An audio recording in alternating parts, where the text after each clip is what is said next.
Most wildlife videos on this platform show you the exact same ending every single time. The lion catches the zebra. The crocodile drags the wildebeest under the dark water. The shark closes the final distance. And after watching enough of them, your brain starts treating prey animals like background props in someone else's story with a completely predetermined outcome that never changes.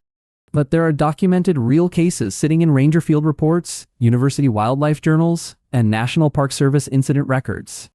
where the prey animal did not run, did not freeze, and did not become anybody's meal, where it turned around, faced the predator directly, and put that predator on the ground instead, sometimes permanently.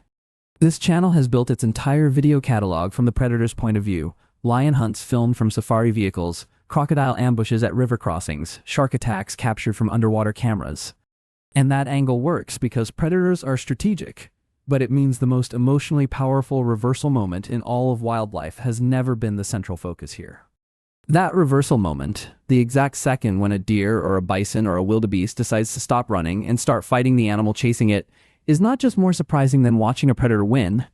It is more interesting because it requires the prey animal to override every survival instinct in its nervous system under maximum life or death pressure. Meet Kofi, a wildlife ranger based in Kruger National Park in South Africa, who has spent 11 years documenting animal behavior in the field, and who keeps a detailed personal log of every incident he witnesses that directly contradicts what polished nature documentaries show television audiences about how these interactions are supposed to end.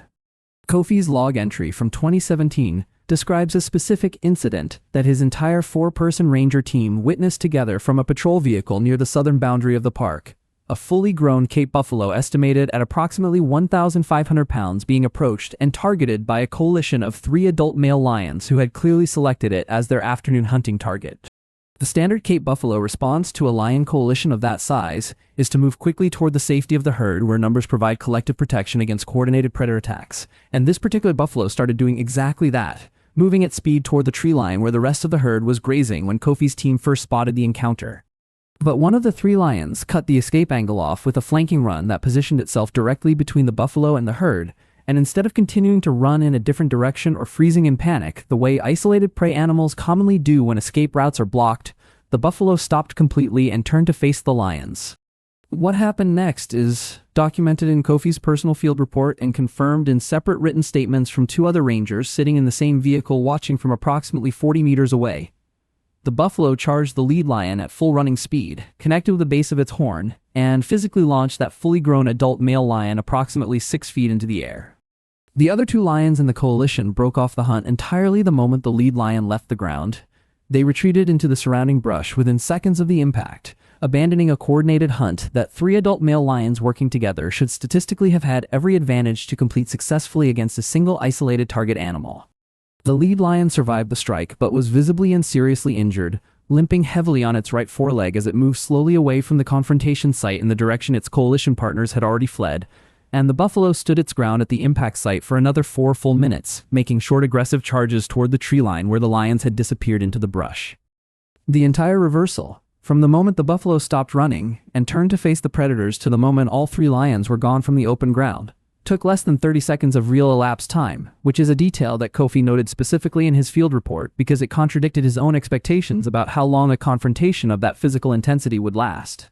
A separate 2017 incident report filed at the ranger station near Lower Sabi in Kruger National Park documents a Cape buffalo fatally injuring a fully grown adult lioness during a confrontation that followed a nearly identical pattern. The lioness did not survive the horn impact to her ribcage, and the ranger station formally classified the incident as a predator fatality resulting from prey animal defensive action during a hunt.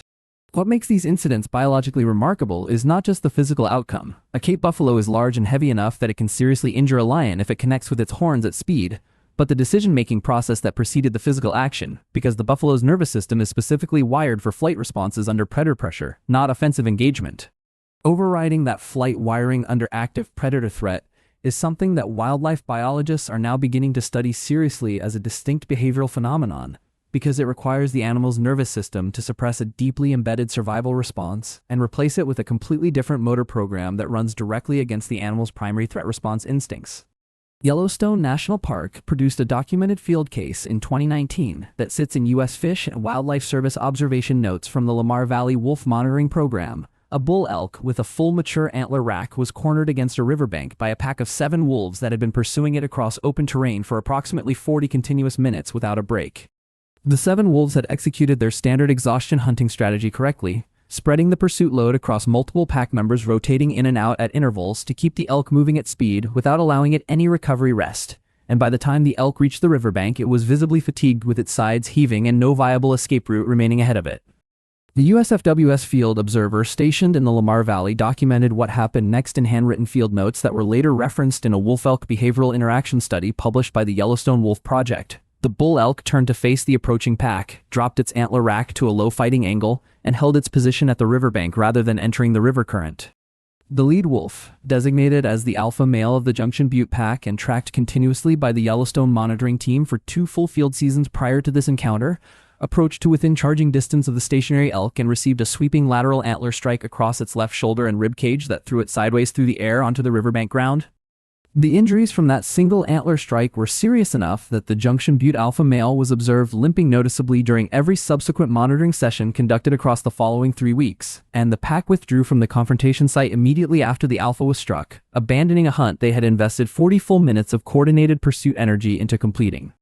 Wolf packs, operating on exhaustion hunting strategies, are built entirely around one core behavioral assumption: that the prey animal will continue running until its body physically cannot sustain the pace any further, and a stationary prey animal that has demonstrated clear willingness to injure pack members breaks that assumption completely and instantly for every wolf present at the scene. The elk crossed the Lamar River at its own unhurried pace after the pack withdrew and was observed grazing calmly in the valley meadow the following morning by the same USFWS field observer who had documented the entire confrontation the previous evening, alive, physically intact, and showing no significant injury from a 40-minute pursuit by 7 coordinated wolves. The Journal of Natural History published a documented case from the Amazon basin involving a giant anteater, an animal that most people watching wildlife content would not place anywhere near the top of a realistic list of species capable of seriously injuring a jaguar, which is the apex predator of the South American rainforest ecosystem with no natural predators of its own anywhere within its geographic range. Jaguars occasionally select giant anteaters as hunting targets because anteaters move slowly across open ground, appear physically vulnerable compared to larger prey species, and do not form protective group herds that create collective defensive barriers against predator approaches. But what the jaguar's targeting instinct does not fully account for is the mechanical capability of the anteater's front claws under active defensive conditions. Giant anteater front claws grow to 4 inches in length, are constructed with enough structural strength to tear open concrete-hardened termite mounds that would resist a human swinging a sledgehammer, and are attached to forearm muscles with enough mechanical force to drive those claws through bone if the anteater positions its body correctly against whatever is attacking it from behind or above. The Journal of Natural History case documents a jaguar in the Brazilian Pantanal that initiated a standard predator attack on a giant anteater from above and behind, successfully achieved the initial bite on the anteater's back and shoulders, but failed to complete a clean killing bite before the anteater rolled its full body weight sideways and repositioned its front claws against the jaguar's face and neck. The anteater drove one claw through the orbital bone above the jaguar's left eye during that positional exchange. The jaguar died at the confrontation site from the resulting penetrating injury to the skull, and the anteater was observed moving normally through the same territory 3 days later, when researchers returned to document the physical evidence at the site for the published case study. That case appears in a peer-reviewed academic journal not because jaguars losing to anteaters is a common or expected outcome. Jaguars successfully kill giant anteaters far more frequently than any reverse scenario occurs, but because the specific reversal conditions that made the fatal predator outcome physically possible are scientifically interesting and worth documenting in precise mechanical detail for the research record. Kofi has a theory about the reversal moment that he developed across 11 years of direct field observation in Kruger and says no nature documentary he has ever watched has accurately captured for a general audience. He believes the prey animal does not make a conscious strategic decision the way a human problem solver would think through a dangerous situation with multiple options available. He describes it in his field notes as a threshold rather than a choice. The prey animal's nervous system runs the flight response continuously until that program has exhausted every available escape option in the physical environment around it, and then a completely separate set of hardwired defensive behaviors activates from a different part of the animal's behavioral repertoire. That second behavioral program, the one that activates after flight options are exhausted, is something the animal carries in its biology and never voluntarily deploys under normal predator encounter conditions, because the flight response almost always resolves the threat successfully before the animal's nervous system ever reaches the activation threshold for the fighting back program to engage. The documented cases where prey animals fight back and win share one single consistent pattern across all of them, regardless of species or geography. The buffalo cut off from the herd, the elk pinned against the riverbank, the anteater already physically in the grip of the initial attack. Escape was removed before the fighting response appeared in every single case. That pattern strongly suggests the fighting back behavior is not a first-choice competitive strategy that certain unusually aggressive individual animals default to when threatened. It is a last-resort behavioral program that the nervous system activates specifically, and only when the flight program has been physically blocked by the environment or the predator's positioning from producing a viable escape outcome. A bison herd in Yellowstone was documented in 2020 in National Park Service incident records actively mobbing a grizzly bear that had successfully killed a calf at the edge of the herd. 12 adult bison surrounded the grizzly from multiple directions simultaneously, executed coordinated repeated charges at it from different angles, and drove it completely away from the kill before it had consumed any meaningful portion of its successful hunt. A grizzly bear is not a prey animal for adult bison under any standard framing of North American predator-prey relationships. A healthy adult grizzly is fully capable of killing a bison calf and can seriously injure an adult bison in a direct one-on-one confrontation, but 12 coordinated adult bison created a threat environment the grizzly's individual cost-benefit calculation could not justify operating inside.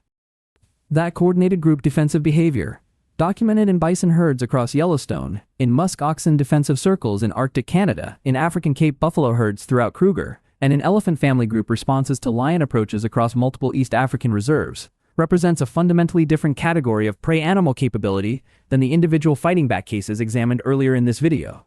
Individual animals fighting back when cornered is one behavioral phenomenon, remarkable and documented but driven by exhausted flight options, while coordinated group offensive defense against a predator that has already successfully made a kill represents something more sophisticated, because it requires multiple animals to override their individual flight instincts simultaneously and coordinate a collective response under active predator-present stress. Kofi wrote something in his 2021 field notes that I have not been able to get out of my head since reading it. He wrote that after 11 years of watching these animals in Kruger, he stopped thinking of prey species as victims waiting passively for a predetermined outcome and started thinking of them as participants in a negotiation where the terms shift fast when the predator miscalculates its target.